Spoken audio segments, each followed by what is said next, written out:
Bonjour à tous et bienvenue sur la vidéo de présentation de Canimage 2.0, donc une nouvelle version de l'éditeur d'images intégré à Firefox. Donc c'est pour moi l'occasion de faire un petit tour d'horizon de toutes les fonctionnalités qu'il peut vous proposer. Donc pour rappeler le principe, le Canimage permet de récupérer des images depuis différentes sources directement au sein de Firefox dans une barre latérale, d'y apporter des modifications et enfin de renvoyer cette image où bon vous semble, modifier par exemple. Donc pour récupérer une image, c'est pas compliqué, il suffit de cliquer droit sur des éléments dans une page et par exemple ici il y a une image de fond, on va pouvoir l'éditer.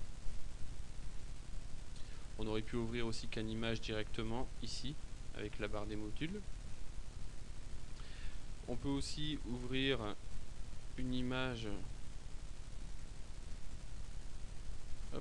affichée actuellement dans une page, mais c'est pas la seule possibilité qui nous est offerte. On peut également ouvrir une image qui se trouverait sur notre disque dur.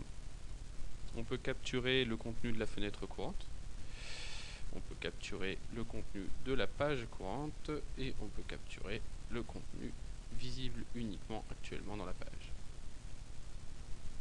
On a également la possibilité de récupérer quelque chose qui serait dans le presse-papier, par exemple quelque chose que vous auriez récupéré dans GIMP ou autre. Donc là ici je vais me servir de la fonction de copier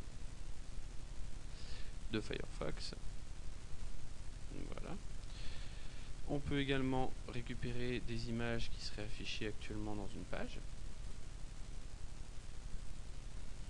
Voilà. On peut récupérer la même. Hop. Voilà. Et enfin, dernière petite innovation, on a la possibilité de récupérer le contenu d'un élément Canvas.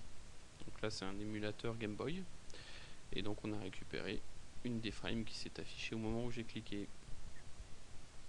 Une fois qu'on a cette image, on va pouvoir lui apporter des modifications, donc zoomer, dézoomer, faire des rotations, retournement horizontal, retournement vertical. On peut baisser la luminosité, au contraire l'augmenter, augmenter le contraste, baisser le contraste. Bon là ça se voit pas trop sur une image en noir et blanc. On peut inverser les couleurs. Et enfin, on a la possibilité d'effectuer un crop pour ne garder qu'une partie d'une image.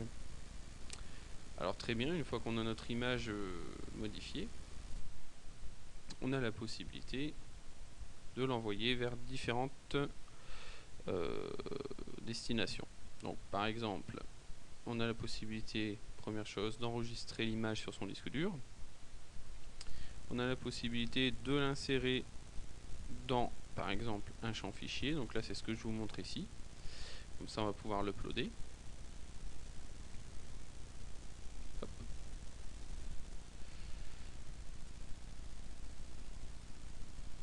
là, je vais vous l'afficher pour vous montrer qu'il s'agit bien de l'image modifiée.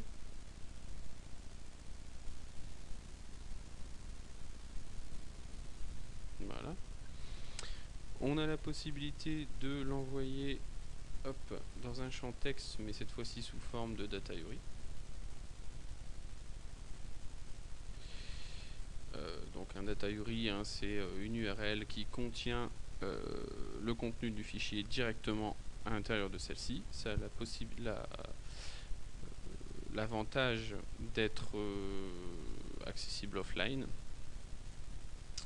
On a également la possibilité d'envoyer cette image vers le presse-papier, donc soit en bitmap pour le copier pour le coller dans Paint ou autre, soit sous forme de data URI pour d'autres usages.